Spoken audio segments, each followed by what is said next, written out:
Dating apps, the hardest to learn, but arguably the best for generating traffic to an OnlyFans account when you know what you're doing. Now, dating apps are probably the topic that I get asked about the most. And I see so many people make simple mistakes because they start off learning how to market using dating apps and then they instantly assume that they know better. Now, I can tell you that if you think these dating app companies are stupid, or you are just starting out and you're thinking, why didn't these guys think of that? Then I can tell you don't bother because you're probably wrong. Now, in this video, I'm going to show you at least 3 secrets to generating traffic to an OnlyFans account successfully by using dating apps. Now, I'm going to go over funneling strategies in a little bit, but first, the first one I'm going to tell you is when you create dating apps and they get banned, the only way you can recreate these without them getting banned straight away is by using a new email, a new number, a new IP address, and a new device ID. Now, when I say device ID, I mean if you're creating a dating app on a mobile device and it's got banned, then along with using a new email, a new number, a new IP address, you also have to factory reset the mobile device because then it'll get a new device ID. Without doing this, if you go to create a new dating app without factory resetting the device or using a new email, new IP, everything I said, then the account will just get instantly flat banned. All right, so that is the first thing I'm going to tell you because I get asked about that a lot. And yes, you really have to do all that. You do need a new device ID, a new number, new IP, new photos actually, but I'm going to touch on that in a little bit. All right. So secondly, the funnel you use is super important. Now, you got to get the traffic from dating apps to the OnlyFans account, obviously. And there are some ways you can do that. I see a lot of people use Instagram and Snapchat, but the first mistake they do, especially if they're new to this, is they'll create a dating app, post the Instagram in the bio just like this, and it will get banned straight away. Now, I'm going to show you a few different ways you can funnel traffic to OnlyFans. Give you some examples. Some will be better than others. Some may not work, but I just want to show you the different ways that I've observed people funneling traffic to an OnlyFans account, all right? And then I'll let you know if they're solid or not. So the first one we have here is the usual Instagram and bio using @ and call to action. I can tell you that will get banned straight away. @ first thing to get detected. And then when you have a call to action as well, it doesn't take a momo to understand why they're telling you to go to Instagram. Second one, it is watermarking the Instagram username onto profile images. So you'll use 3 to 4 photos. And what you can do, you can use Photoshop or something like that. And you're going to write the Instagram username in text and then just make it super, super opaque. So it is a very subtle watermark. So guys will be matching and they will see that, but it will likely go undetected. Now, here's another one I came across. I do not recommend doing this, but I had to applaud them. So this was, I can't show this on the YouTube video, but the full pic, this girl was actually naked. You could see her boobs and everything. This was on Tinder. And then it had this little message watermarked on there. The message is blurry. Sorry about that. What I do is if I spot one of our iPhones with something interesting on a profile, I'll just come across and quickly snapshot it. So that's why the pictures are pretty garbage because it's usually just me seeing something on one of our phones and I'm like, oh shit, got to take a photo. Anyway, so yeah. Don't do this. This is, you could call this a brute force method. So it is using a naked photo and posting a watermark. This was talking about some webcam website. Look, it won't last for long, but it'll definitely get some eyes. Don't do that. This one is, could go either way. Probably not the best, but it is a way. So this is using an Instagram handle in the bio, but instead of using like a camera or an @ symbol, like most people would use, it's using a devil emoji. Because look, if you see what looks like a username in the bio, then first thing you're going to guess is that's probably Insta handle. So you don't need to use the camera or an @ symbol, which are the first 2 things that will be detected. So instead of that, you can use the devil emoji. This is just one I came across. I just want to put it in here.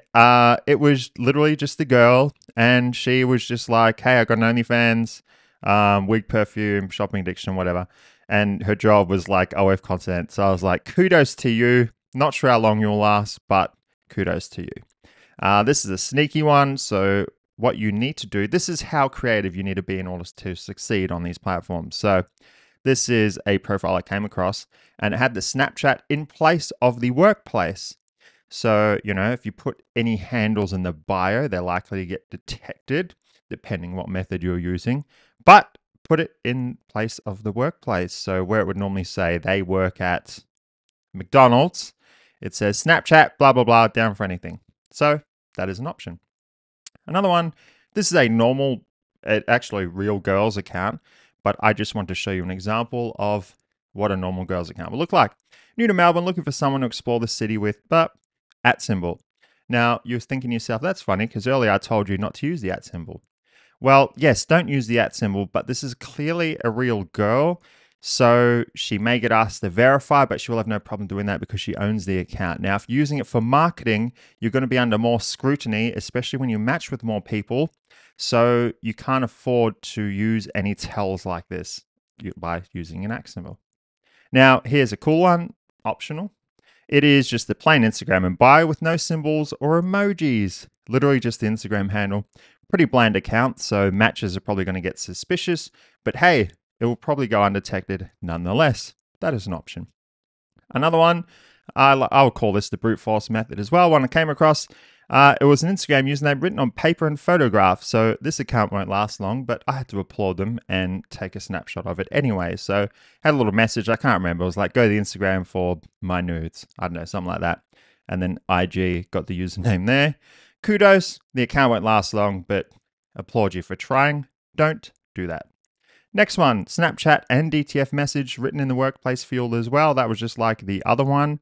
So as I said, a way to go undetected is by writing what you want to say in place of the workplace. So DTF, SC, everyone knows what those stand for, and then the handle. Next one, plain Instagram bio with no symbols or emojis, just like this one. So that is an option. So no @ no camera or whatever. Just the handle. And as I said earlier, when people see what looks like a username, the first thing they think of is it's probably for Instagram. Next one, Instagram bio using Insta. Look, I wouldn't do this, but I suspect a real girl owned this account. So it was just what she was using. So it says Insta, blah, blah. Now, look, if you're going to detect something, the first thing you're going to look for are strings of letters that contain the letters that make up Instagram. Does that make sense? Anyway, so that was another one. Don't use that. And I think that was it. Yes. All right. So now for the next thing is swiping. Now, when you're swiping, it is important to look maximum human. Now, if you don't look maximum human, then you'll get detected through a series of different ways. One, I suspect, is through pattern recognition. And the other way is when you are just matching way more than a normal human would, then the app is going to detect something's up. And then they'll be like, no wonder. Then you'll get banned. So I came up with this. Warming up a dating app account, warming up a Tinder, a Bumble, whatever account, all right? So day one, you want to do 5 to 10 swipes and then 10% left swipes. Why 10% left swipes? Because that is what a normal girl would do. She's not going to swipe right because she's not thirsty like all of us dudes. She's going to swipe a little bit and then left on a couple. Then, oh, you're nice. Oh, yeah, left on that, right? That's why. Next, day two, 10 to 20 swipes with 10% left swipes. Day three, max swipes until you run out. Making sure 10% of them are left swipes. Why? I already told you why. Day four, then you can purchase the premium and then you can start matching with 100 people in the like section on each day. Because without premium, you're going to be limited to like, I don't know how it is. They're always changing it, but what, 30, 40 swipes a day? They're getting tighter, so it's probably more like 20 swipes a day. Yeah, then you'll purchase premium because, the more you can match with, the more traffic that you can attract to the Onlyfans account, ultimately. So then day four, you'll purchase premium. Then you'll start matching with 100 people in the like section. Now, while you're matching people with people in the like section, I would still do the 10% left swipes. Now, because it's in the like section, they're not just swipes.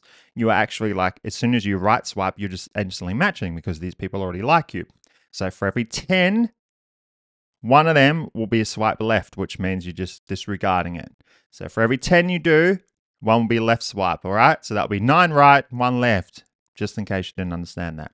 All right, then day 5, then you work your way up. You can go about 150 matches max.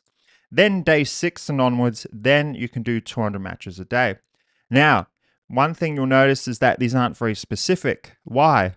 Because I suspect that pattern recognition is one of the main ways that people can get detected. And so I don't like to give specific answers because I don't want you to do the same thing every single time. That's why I say 5 to 10, 10 to 20, etc., or max 150, max 200 matches. I don't mean from day 6 onwards doing 200 matches every single day. I mean max out at 200 matches whilst including the 10% left swipes in there, all right? So in a one day, you might do 200 matches. Otherwise, you're going to do like 180, 190, 175, 180, making sure that 10% of those are left swipes. This is all on the likes tab, all right? Does that make sense? Anyway, if it doesn't, just rewatch the video. And then that's it. So anyway, as you notice, I tried to speed the video up. Didn't want to keep it going too long, but just wanted to drop some source for you. Now, make sure you're doing this. Make sure you're doing that. And then, as I said at the start, you will get banned when you're first starting. Accounts will get banned left, right, and center. So when you do, make sure to use a new device ID. You don't need a new phone. Just factory reset it. A new email, new number, new IP, and brand new photos. That's a whole nother video. You cannot reuse the same photos. Anyway, I'll keep it there because I don't want to make this video go on too long because engagement drops off and everyone gets bored, which is fair enough because I get it. And that's it. So as usual, if you like the video, go smash the like button, smash the subscribe button, and I'll see you on the next video.